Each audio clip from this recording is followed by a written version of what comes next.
नमस्ते। आज हम यहाँ उपस्थित हुए हैं हिंसा अहिंसा शब्द पर चर्चा करने के लिए। प्रायः हम लोग अपने जीवन में अहिंसा परमो धर्म सुना करते हैं। बचपन से हमने पढ़ा है, घर में भी सुना है, बड़े से सुना है, शिक्षकों से सुना है, समाचार पत्रों में, दूरदर्शन पर, जहाँ जहाँ से संभव हो सकता है वहाँ से हम लोगों ने सुना है, पढ़ा है, देखा है अहिंसा परमो धर्म। और उसके प्रतिपादक के रूप में गांधी को लगा दिया कि गांधी जी ने ऐसा कहा है कि अहिंसा परमो धर्म, अर्थात अहिंसा जो है सबसे बड़ा धर्म है। अब हमें यह जानना है कि अहिंसा क्या है, हिंसा क्या है। क्या गांधी जी से अहिंसा का प्रारंभ हुआ? क्या उसके पहले भी ये शब्द थे, उनका प्रयोग होता था?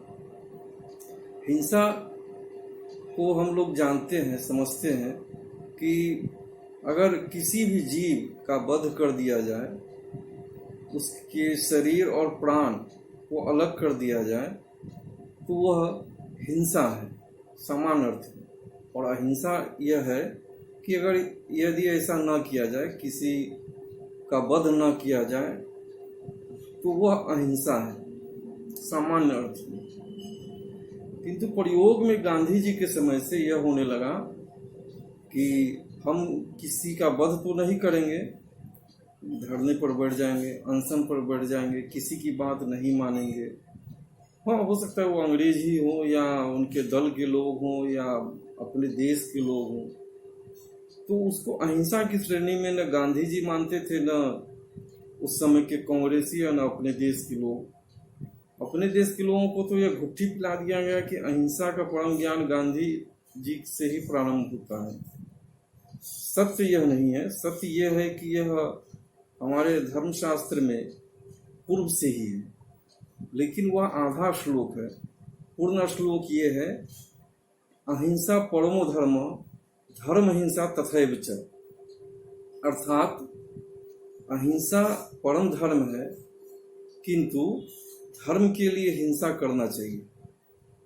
धर्म क्या है, या धर्म के लिए हिंसा करने से क्या अर्थ है, क्या आशय है? तो जो हमारा कर्तव्य है वह कर्तव्य हम करें और दूसरों के द्वारा वह बाधित न हो। जो हमारा अधिकार है, जो हमारा सामाजिक अधिकार है, जो हमारा वैधानिक अधिकार है, जो हमारा मानवीय अधिकार है, इन सभी अधिकारों से यदि कोई रोकता है, कोई अवरोध करता है, तो इसको उसका विरोध करना चाहिए। उस विरोध करने के क्रम में कुछ भी हो सकता है। हमें अगर पूर्व की घटनाओं को देखा जाए, सृष्टि रचना के प्रारंभ से, सृष्टि रचना के समय से, तो हमारे देवी देवताओं ने, परमात्मा ने जो अवतार लिए थे यहाँ, उन सबों ने एक समय पर जब उनकी बात नहीं चली, दैत्य और असुर लोग जब उनकी बातें नहीं मानी, तो उन लोगों ने शस्त्र को धारण किया है, शस्त्र का प्रयोग किया है। जैसे हिरण्यकश्यपु के विरुद्ध, शुंभ निशुंभ के विरुद्ध माता दुर्गा का, महिषासुर के विरुद्ध, माता काली का असुरों के विरुद्ध, भगवान श्री राम का बाली के विरुद्ध, रावण के विरुद्ध। और महाभारत में हम सभी जानते हैं जो अधिकार के लिए युद्ध हुआ था, जिसे धर्म युद्ध कहा गया था, वहां भी शस्त्र का प्रयोग किया गया और हिंसा के बिना ऐसा संभव नहीं था। लाखों लोगों का वध किया, लाखों लोग अपने जीवन से हाथ धोए। तथापि उन सभी हिंसा को अपराध नहीं माना जाता है, अधार्मिक नहीं माना जाता है, पाप नहीं माना जाता है, क्योंकि वो सभी हिंसा धर्म के लिए किए गए थे, अधर्म के विरुद्ध किए गए थे। धर्म अधर्म से अर्थ यहाँ वह नहीं है जो आजकल हम लोग लगाते हैं या नेताओं द्वारा लगा दिए जाते हैं। पंथ, रिलीजन यहाँ धर्म का समान अर्थ ही नहीं है। धर्म अलग है, धर्म शाश्वत है, सनातन है, जो सबों के लिए है। यदि हम पर कोई आक्रमण करता है जिससे हमारा जीवन खतरे में पड़ जाए, तो हमारा यह कर्तव्य है, धर्म है कि उसका विरोध करें। उस विरोध करने में उसकी मृत्यु भी हो सकती है। तो यहाँ जो मृत्यु होगी वह हिंसा के द्वारा होगी, और वह हिंसा अधर्म नहीं कहलाएगा। तो इसका ये अर्थ है, अहिंसा परमो धर्म, धर्म हिंसा तथैव च। अब गांधी जी की अहिंसा पर आते हैं। गांधी जी ने सदैव अहिंसा का पालन किया, ऐसा पढ़ाया जाता है, कहा जाता है। हम लोगों ने भी फिल्मों के द्वारा, अपनी पुस्तकों के द्वारा लोगों से सुनकर यह समझा है बहुत बड़े हिंसक थे, बहुत बड़े अहिंसक थे गांधी जी। ऐसी बात है नहीं। यदि गांधी जी सबसे बड़े अहिंसक थे तो भगवान बुद्ध क्या थे? भगवान बुद्ध ने भी तो अहिंसा का ही पाठ पढ़ाया है, वो तो गांधी जी से बहुत पहले थे। महावीर क्या थे? उन्होंने भी तो अहिंसा का पाठ पढ़ाया है। और हमारे बहुत सारे लोग जो महापुरुष हुए हैं, उन्होंने अहिंसा का बहुत बड़ा उदाहरण दिया है। हिंसा को रोकने के लिए अपने शरीर को भी समर्पित किया है हिंसक पशुओं के समक्ष या लोगों के समक्ष। तो इस तरह हम देखते हैं कि हिंसा अहिंसा को बहुत ही बुद्धिमानी से समझने की बात है। यदि हमारे किसी कार्य से किसी का वध नहीं हुआ तो वह अहिंसा हो गया, ऐसी बात नहीं है। यदि हमारे किसी कार्य से, हमारे किसी प्रयास से अगर किसी व्यक्ति का मन दुखी होता है, वह अंदर ही अंदर घुटता रहता है, उसको कुछ नहीं समझ में आता है, वह रोता है, वह भी हिंसा है। ऐसा नहीं है जो केवल किसी की मृत्यु हम कर देते हैं, मृत्यु का कारण बनते हैं तो वही हिंसा, ऐसा नहीं है। किसी को किसी भी प्रकार से प्रत्यक्ष या परोक्ष रूप से कष्ट देना हिंसा की श्रेणी में आता है।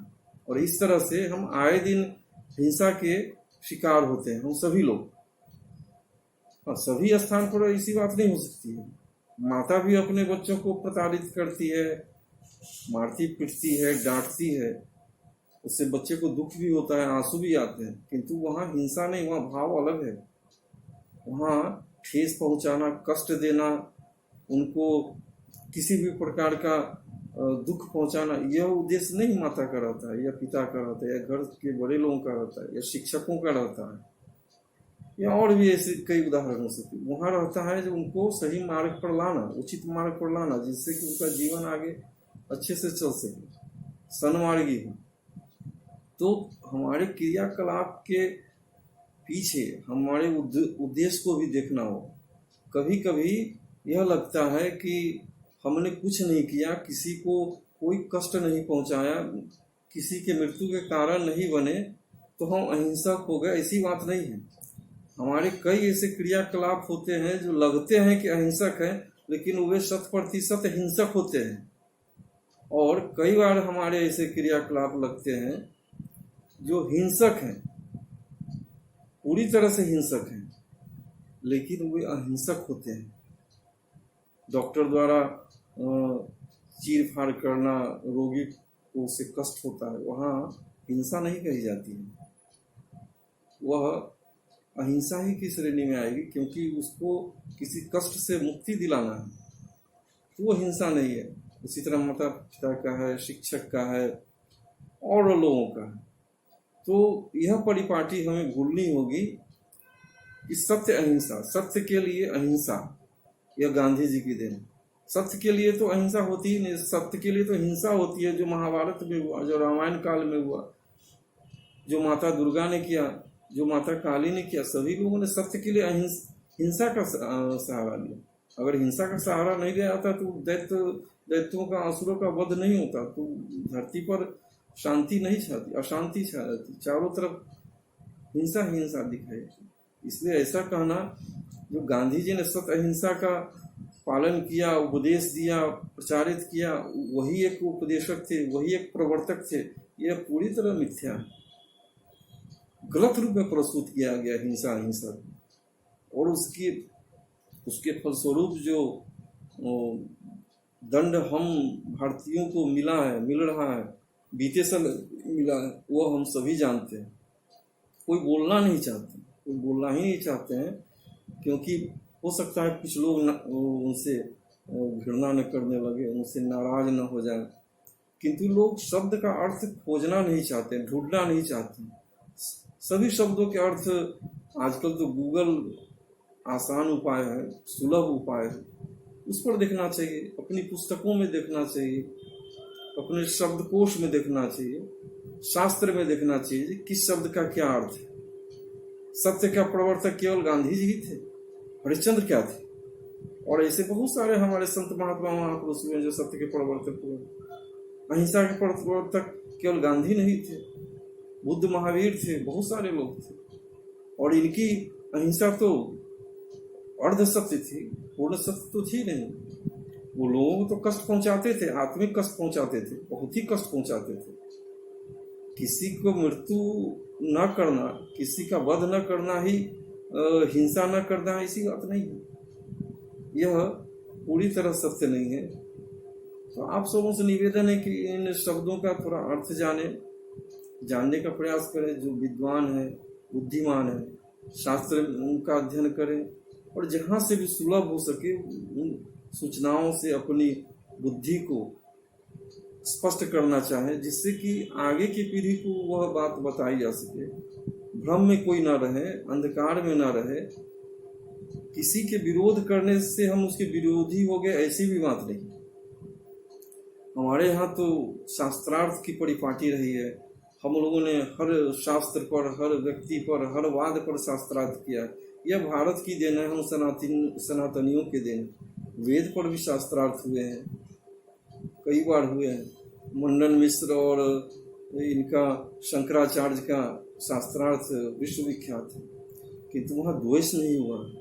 आज यदि हम या कोई और गांधी जी के किन्हीं शब्दों का, उनके प्रतिपादित शब्दों का या उनसे जुड़े बातों का विरोध करें, आलोचना करें, तो ऐसा नहीं है जो वो ऐसा नहीं होना चाहिए, ऐसा नहीं है। हमारे देवी देवताओं की यहाँ आलोचना होती है जो नहीं होनी चाहिए, और हम लोग समीक्षा भी करते हैं। हम लोग समीक्षा करने के समय भूल जाते हैं जो हम किसी भी व्यक्ति की समीक्षा, किसी शास्त्र की समीक्षा तभी कर सकते हैं जब हम उसके समकक्ष हो जाए या उसके ऊपर हो जाए।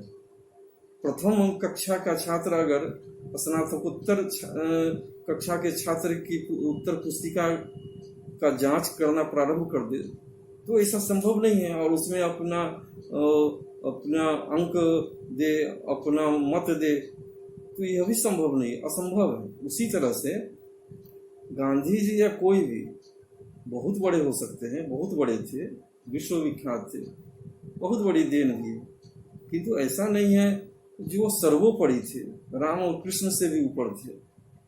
यदि राम और कृष्ण से ऊपर नहीं थे, गीता महाभारत से भी ऊपर नहीं थे, तो इसका अर्थ ये है कि वो उनसे नीचे थे।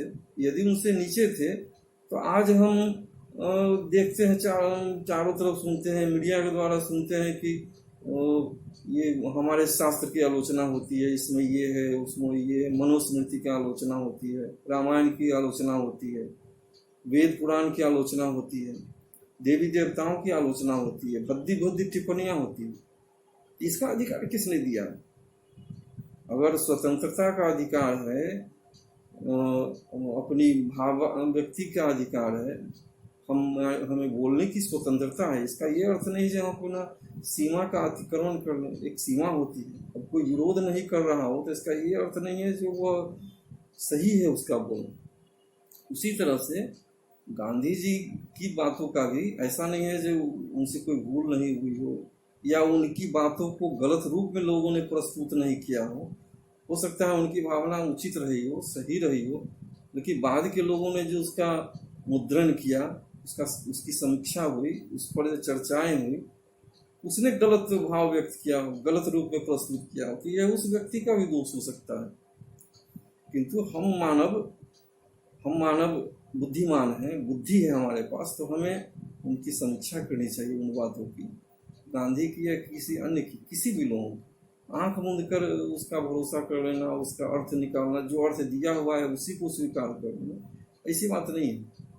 हमें हमेशा सत्य का साथ देना चाहिए, और सत्य हमेशा सत्य होता है, सत्य सनातन है, सार्वभौमिक है, शाश्वत है, वह बदलता नहीं।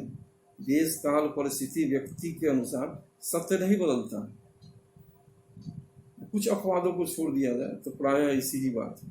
और सत्य की परिभाषा अगर व्यक्ति अपने अपने अनुसार देने लगे, यह तो घोर अन्याय है और इससे समाज में द्वेष उत्पन्न होता है। उस द्वेष का परिणाम कुछ भी हो सकता है, कुछ भी हो सकता है। वह न हो इसके लिए हमें छात्र बनना चाहिए, हमें शोधार्थी बनना चाहिए, हमें उन बातों को स्वीकार करना चाहिए जो सत्य है, हमें उन बातों को अस्वीकार करना चाहिए जो सत्य नहीं है, असत्य है। अब किसी बड़े महापुरुष ने अगर असत्यवाद का भी उद्बोधन कर दिया, उसकी चर्चा कर दिया, उसकी परिपाटी चला दी, तो वह सत्य ही है, वह पत्थर की लकीर है, ऐसी बात नहीं है। किन्हीं से भूल हो सकती है, बड़े बड़े लोगों से भी एक भूल हो सकती है और छोटे छोटे लोगों से भी कोई अच्छी बातें निकल सकती है, सत्य बातें निकल सकती है। हमें सबको देखना समझना चाहिए, हमें हंस होना चाहिए। दुग्ध और जल के मिश्रण से हमें जिस तरह हंस दुग्ध का पान कर लेता है और जल को छोड़ देता है, उस तरह होना चाहिए। हम मानव हैं, पशु नहीं है। मानव और पशु में बुद्धि के कारण ही दोनों में भिन्नता पाई गई है, धर्म के कारण भिन्नता पाई गई है। यदि बुद्धि और धर्म को निकाल दिया जाए तो मानव और पशु दोनों समानांतर समकक्ष हैं। किंतु परमात्मा ने हमें बुद्धि दी है, ज्ञान दिया है, उन्हें समझने की समझ दी है और हमें धर्म पर चलने का मार्ग दिखाया गया। तो हमें इन सब बातों को समझना चाहिए। और ऐसे से बहुत सारे शब्द हैं जिनको लोगों ने अपने अपने अनुसार प्रस्तुत कर उसकी गलत व्याख्या की है, गलत अर्थ बताया। लोग उसी को ढो रहे हैं क्योंकि उन्होंने कहा था सत्य भी हो सकता है, असत्य भी हो सकता है। सत्य है तो स्वीकार करेंगे, असत्य है तो नम्रता पूर्वक उसको अस्वीकार करेंगे और जो सत्य है उसको लेकर आएंगे। आज हम समझ रहे हैं कि आज इतना ही हमारे लिए उचित रहेगा। पुनः हम दूसरे वीडियो में कुछ और विषय लेकर आएंगे। तब तक के लिए आप समझ से विदा लेंगे। नमस्ते, शुभ रात्रि।